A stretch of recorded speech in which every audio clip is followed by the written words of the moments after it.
May nagsabi sa akin, huwag na lang daw ako mag-IMG, mag-business na lang ako. Oo nga naman, negosyo is life. Gusto mong umangat sa buhay? Kailangan mo ng cash. But, let me ask you this. Paano kung bigla kang nagkasakit? Paano kung ang kita ng negosyo mo nawala sa emergency?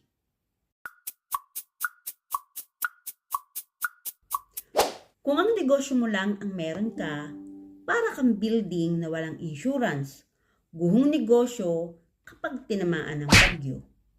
Ang tunay na matalino sa pera, hindi lang nagninegosyo. Nag-iipon, nag-iinvest, may proteksyon.